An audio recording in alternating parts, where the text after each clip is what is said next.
Assalamualaikum warahmatullahi wabarakatuh. Nama saya Rizky Surya Fajar dengan NIM 2021 31195. Saya dari kelas B untuk mata kuliah MedLit.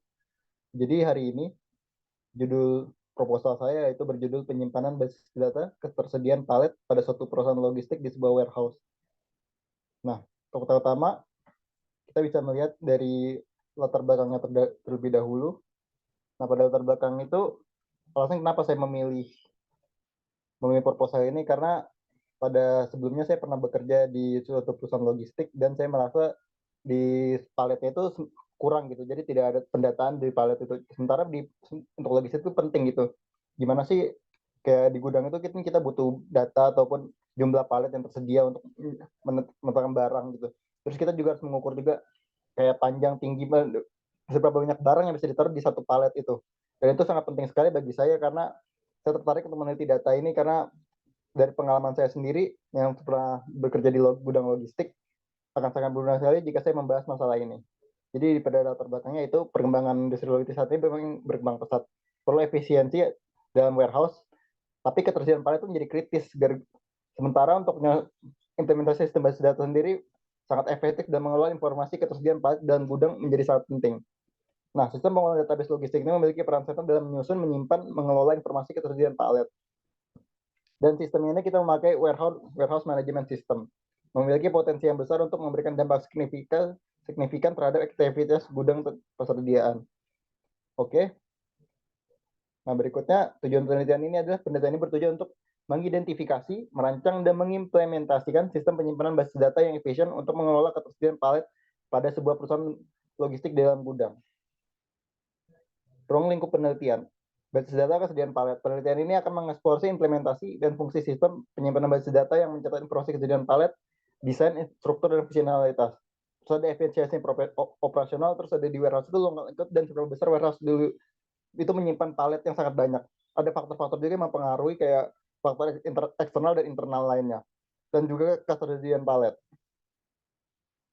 Nah, pada lansir teori ini ada sistem basis data, yaitu sistem komputernya sendiri di mana dalam komputer itu menyimpan berapa banyak palet di dalam basis data tersendiri. Lalu ada manajemen ketersediaan palet dan bagaimana sih kita memanajemen yang baik dengan proses yang untuk stok palet yang akan datang itu atau barang-barang yang akan datang itu boleh ditaruh di palet itu gimana. Terus yang ketiga ada integrasi sistem basis data dan manajemen kesediaan palet. Nah itu gabungan dari sistem basis data dan manajemen kesediaan. Kita harus menggabungkan dua-duanya agar mendapat keseimbangan dan mengelola ketersediaan palet tersebut. Nah, ini selanjutnya ada hipotesis. Hipotesis utama adalah tidak ada pengaruh yang signifikan antara implementasi basis data kerjaan palet dengan efisiensi operasional gudang di perusahaan. Lalu hipotesis pendukung tidak ada hubungan yang signifikan antara manajemen ketersediaan palet dan efisiensi operasional gudang. Hipotesis tantangan strategi implementasi yaitu tidak ada pengaruh signifikan antara tantangan implementasi sistem basis data dan keberhasilan integrasi dengan proses operasional gudang. Berikutnya ada analisa kebutuhan.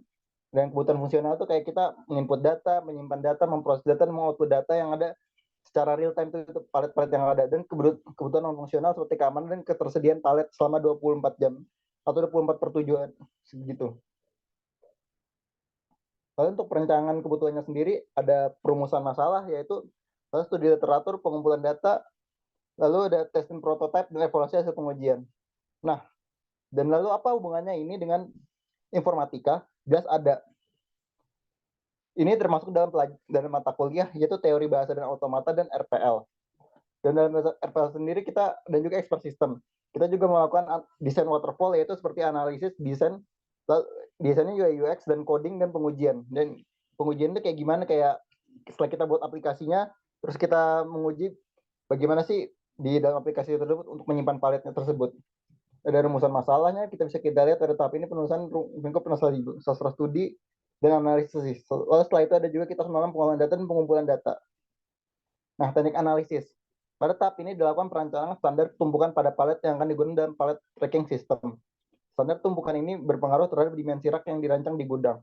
Dan ukuran untuk paletnya sendiri yaitu ada panjang dengan 110 cm, lebar 110 cm juga, dan tinggi hanya 14 cm. Dengan kapasitas muatan 2.300 kilo.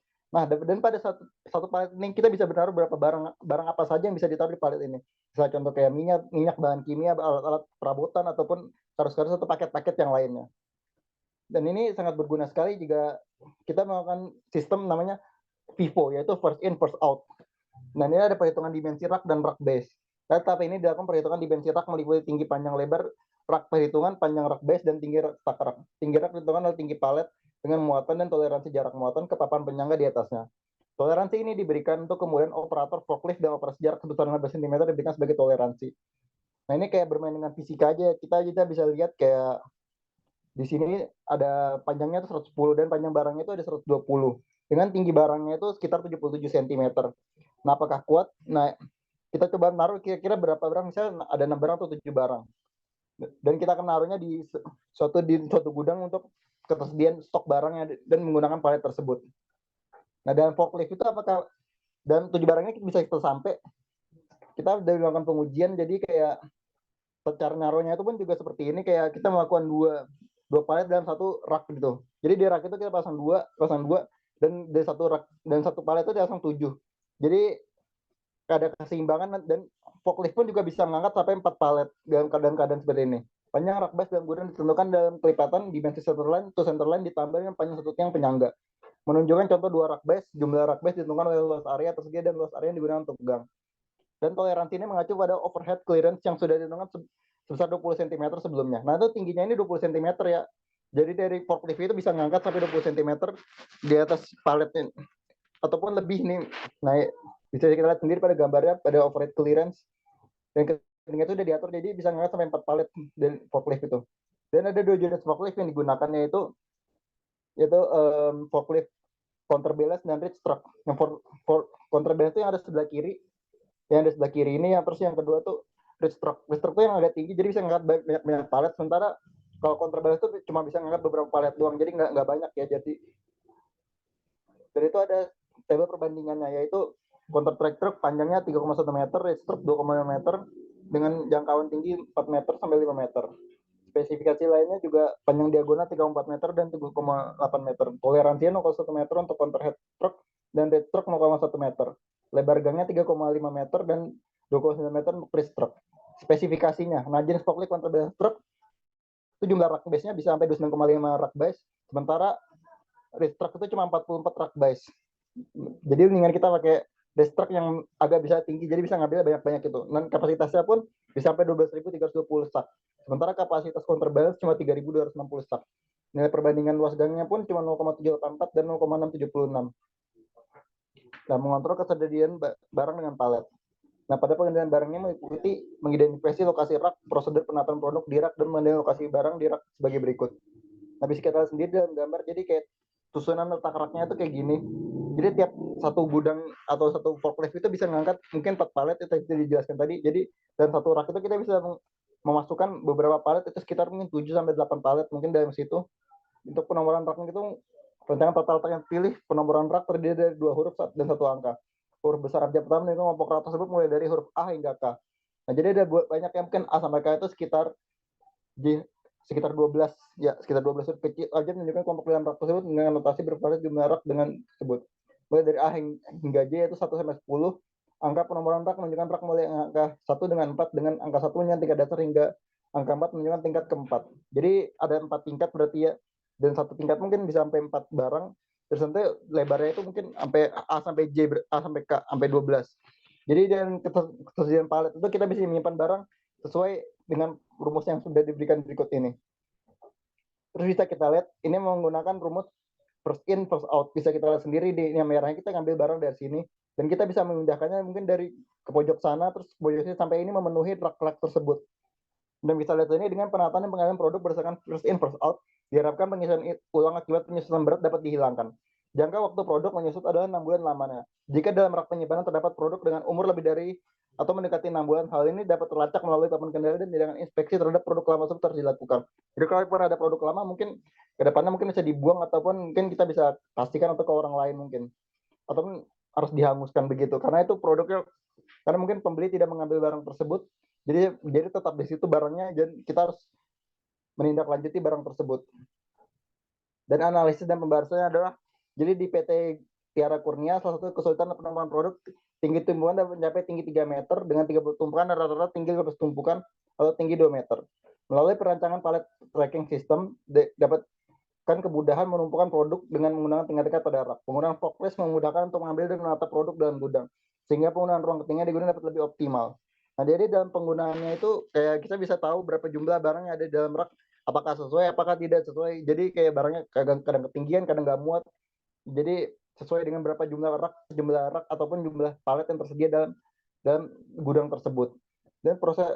Dan kita ada membuat tabel aja, itu kriteria pembanding total letak awal itu dari 74,5%, dari total usulan yaitu 0%. Di persentase area penyimpanan dapat diakses 25,2% di total letak awal dan 100% di total letak usulan.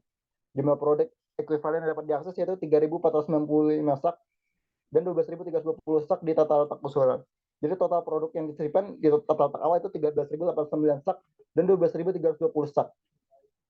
Dan kemarin saya sudah mau jadwal penelitian untuk ini, memang butuh waktu lama ya buat penelitian ini, demi saya kita lihat sendiri. Jadi dari minggu 1 kayak kita membuat judul, terus dari sampai minggu ke terakhir kita menyempurnakan laporan, kayak kita mesti survei, wawancara orang pekerja gudang di sana, karena saya sudah pernah di sana sebelumnya. Jadi saya sudah memperkirakan bagaimana sih kayak tata letaknya itu ataupun berapa banyak yang dapat disimpan dalam gudang tersebut.